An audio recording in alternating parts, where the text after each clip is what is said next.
सूर्यदेव कर रहे हैं महाराशि परिवर्तन। 15 दिसंबर को सूर्यदेव वर्तमान वृश्चिक राशि को छोड़कर देवगुरु बृहस्पति की धनु राशि में प्रवेश करने जा रहे हैं। अभी तक इनका जो गोचर चल रहा था वो मित्र की राशि में था। यहां पर वृश्चिक राशि मंगल की राशि में होकर मित्र भाव में थे, परंतु यहां पर राहु की दृष्टि का प्रभाव ग्रहण दोष बना रहा था, जिसके कारण सूर्यदेव अपना संपूर्ण प्रभाव प्रदान नहीं कर पा रहे थे। अब सूर्यदेव राहु के प्रभाव से पूर्ण रूप से मुक्त होकर धनु राशि में गुरुदेव बृहस्पति की राशि में प्रवेश करके एक महाबलवान स्थिति बनाने जा रहे हैं, जो समस्त राशि के जातकों के लिए कुछ विशेष होने वाला है। जय श्री गणेश। नमस्कार, मैं आचार्य संजय द्विवेदी।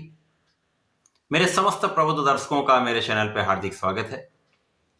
प्रिय दर्शकों, आज मैं सूर्यदेव के राशि परिवर्तन प्रभाव को लेकर आपके सम्मुख उपस्थित हूं। 15 दिसंबर को रात्रिकाल देर रात्रि में सूर्यदेव राशि परिवर्तन कर लेंगे तथा वृश्चिक राशि से धनु राशि में प्रवेश करेंगे, जो गुरुदेव बृहस्पति की मूल त्रिकोण राशि है। अब यहां पर सूर्यदेव का बल अत्यंत प्रबल होने वाला है, क्योंकि यहां पर किसी प्रकार के दोष में नहीं होंगे, तो अपना संपूर्ण प्रभाव ये देने वाले। अब क्योंकि सूर्यदेव राजा है, राजा के समान इनका एक विशेष प्रभाव है, एक विशेष ऑरा है। उस ऑरा के समक्ष समस्त ग्रहों का प्रभाव निर्बल हो जाता है तथा सूर्यदेव राजा के समान ही उत्तरदायित्व निभाते हैं। इनका विशेष कर्तव्य है तथा इस जीवन के प्रत्येक क्षण में इनका अपना एक महत्वपूर्ण भाग है। सूर्यदेव को प्रथम किरण से ही संसार में ऊर्जा का प्रवाह हो जाता है, प्रकाश का प्रवाह हो जाता है तथा जीवों में प्राण का संचार हो जाता है। जगत में साक्षात देव सूर्यदेव हैं, जो अपनी ऊर्जा से समस्त जगत को लाभान्वित करते हैं। अब जब सूर्यदेव का परिवर्तन एक विशेष एक महाबलवान स्थिति में हो रहा है, तो निश्चित रूप से ये अत्यंत सकारात्मक होगा। आज मैं मेष राशि के लिए, जो मंगल की राशि है, सूर्यदेव के राशि परिवर्तन का किस प्रकार का प्रभाव प्राप्त होगा, किन भावों में वृद्धि होगी, इस समय में आप कितना लाभ ले पाएंगे, इस समय में कितना इस समय का उपयोग आप कर पाएंगे, अथवा कहीं पर कोई समस्या है अथवा कोई अवरोध है तो उसको कैसे दूर करें, कैसे सकारात्मकता लाएं, संपूर्ण विश्लेषण मैं पूर्ण तर्क के साथ करने जा रहा हूं। प्रिय दर्शकों, इस राशिफल को आप अपने लग्न तथा राशि दोनों के अनुसार देख सकते हैं। मेष राशि के लिए सूर्यदेव पंचम भाव के स्वामी हैं, अर्थात आपके लिए ज्ञान, शिक्षा, संतान तथा प्रेम भाव के स्वामी होकर इनका गोचर भाग्य भाव में हो रहा है। त्रिकोण के स्वामी होकर त्रित्रिकोण में इनका गोचर अत्यंत विशेष है। इनका प्रभाव अत्यधिक इसलिए भी हो जाता है क्योंकि यहां पर मंगल नीच राशि में गोचर कर रहे हैं। मंगल जब नीच राशि में होते तो उनका बल उतना अच्छा प्राप्त नहीं होता, नकारात्मकता होती है। लेकिन यहां पर मित्रवत होकर सूर्यदेव का गोचर आपके नवम भाव में होकर भाग्य भाव में आपके लिए अत्यंत प्रभावी स्थिति बनाने वाला है, क्योंकि यहां पर आपका ज्ञान विशिष्ट हो जाएगा, आपकी क्षमता में वृद्धि हो जाएगी, शिक्षा में सफलता आपको मिलेगी, आपके प्रयास सफल होंगे, आप अपनी ऊर्जा का सही उपयोग कर पाएंगे, क्योंकि यहां पर आपका कॉन्फिडेंस अच्छा रहेगा। इस कॉन्फिडेंस के कारण, इस आत्मबल के कारण आप अच्छी स्थिति में पहुंचने वाले, सकारात्मकता आपके जीवन में आने वाली। तो यदि इस समय में आप अपनी ऊर्जा का सही दिशा में उपयोग कर ले जाते हैं तो शिक्षा में सफलता मिलेगी, प्रतियोगिता परीक्षा में भी आपको सफलता मिलेगी। तो इस समय में आप अपने ज्ञान का, शिक्षा का संपूर्ण लाभ ले पाएंगे। संतान अच्छी रहने वाली है, संतान का सुख भी प्राप्त होगा, संतान भी बहुत अच्छी रहने वाली है।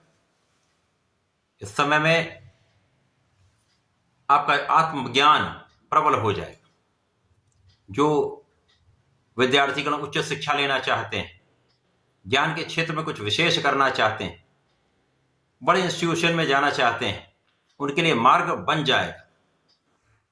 यद्यपि कुछ अवरोध आएंगे, परंतु यहां पर सूर्य की सकारात्मकता से, सूर्य के प्रभाव के कारण, भाग्य की प्रबलता के कारण आप इस लक्ष्य को प्राप्त करने वाले। इस समय में आप परिश्रमी भी रहने वाले। अब यदि आप परिश्रम करते हैं, लेकिन परिश्रम क्या दिशाहीन होता है। जब दिशाहीन परिश्रम आप करते हैं तो उसका लाभ जीरो मिलता है, शून्य। परंतु जब आप एक विशेष लक्ष्य पर केंद्रित होकर अपना संपूर्ण परिश्रम करते हैं, तो वो कोई भी क्षेत्र हो, कोई भी विभाग हो, खेल का क्षेत्र हो, विद्या का क्षेत्र हो, इंडस्ट्री हो, व्यापार हो, नौकरी हो, प्रोफेशन हो, सभी क्षेत्रों में आपके लिए विशेष योग बन जाते हैं, आपको सफलता प्राप्त होती है। लग्नेश की स्थिति यदि कुछ वीक भी है, निर्बल भी है, तो भी आपको लाभ प्राप्त होने लगते हैं। इस समय में जब आप अपने कार्यक्षेत्र में कुछ विशेष करने वाले हैं, कुछ करते हैं, तो इन अच्छे कार्यों के कारण आपको सफलता भी मिलेगी, तो धन का भी लाभ बढ़ जाता है, धन की प्रबलता भी प्राप्त होने लगती है। अब ज्ञान, शिक्षा तथा समस्त मांगलिक कार्यों के कारक गुरुदेव बृहस्पति की राशि में यह गोचर है, तो निश्चित रूप से इन भावों की प्रबलता आपको प्राप्त होगी। इस समय भाई बहनों का सहयोग मिलेगा, अच्छे मित्रों का साथ पूर्ण रूप से आपको प्राप्त होगा। अब सूर्यदेव जब आपके भाग्य भाव में होंगे तो यहां पर जो व्यक्ति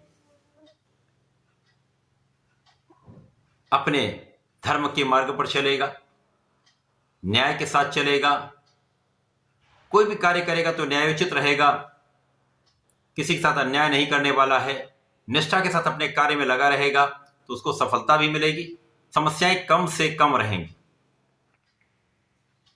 इस समय में आपका प्रभाव कई गुना बढ़ जाएगा। अब यदि यहां पर हम अवलोकन करें तो गुरुदेव बृहस्पति द्वितीय भाव में है, तो परिवार का भी संपूर्ण सहयोग आपको यहां पर दिलवाएंगे, वाणी की चतुरता भी आपको प्राप्त हो जाएगी। तो यदि कहीं पर भी कुछ समस्याएं आ रही हैं तो आप अपने आत्मबल के साथ, चतुराई से यदि बात करके अपने काम को करते हैं तो आपको सफलता भी मिल जाएगी, किसी प्रकार का कोई दुर्योग नहीं होगा। परिवार के बीच में आपका व्यवहार अच्छा रहने वाला है, आप व्यवहारिक रहेंगे भी, व्यवहारिक आपको रहना भी चाहिए, क्योंकि इस समय में आपको बहुत संयमी रहना चाहिए, बहुत धैर्य के साथ अपने कार्यों में लगे रहना चाहिए। यदि कोई कुछ कहता भी है, आपको प्रवोक भी करता है, तो भी आपको धैर्य धारण करना चाहिए, क्योंकि जब लग्नेश कुछ निर्बल होता है तो कुछ समस्याएं तो आती हैं, तो इन समस्याओं को किनारे करते हुए, इग्नोर करते हुए आप अपने लक्ष्य की ओर आगे बढ़ते चले, अपने प्रयास को करते रहे। तो सूर्य यही कराने आए, आपको आपके आत्मबल को प्रबल करके, आपको योग्य बनाकर, आपकी क्षमता को बढ़ाकर, आपके ज्ञान को बढ़ाकर, आपको आपके क्षेत्र में सफलता दिलाने यहां पर सूर्यदेव आ चुके, आपके ऊर्जा का सही उपयोग कराने आ चुके। तो इस समय का आप उपयोग करें। इस समय में आपको नियमित रूप से भगवान सूर्यदेव को जल देना चाहिए, ओम आदित्याय नमः का 11 बार जप कर लेना चाहिए, तथा प्रत्येक मंगलवार को भगवान शंकर मोचन की शरण में रहकर उनके चरणों से टीका अपने मस्तक पर लगाएं, तथा हनुमानाष्टक का पाठ वहीं पर कर लें या घर आकर कर लें, श्रेष्ठ लाभ आपको मिलेगा, संकट दूर हो जाए। तो ऐसा करके इसका लाभ लें। धन्यवाद, नमस्कार।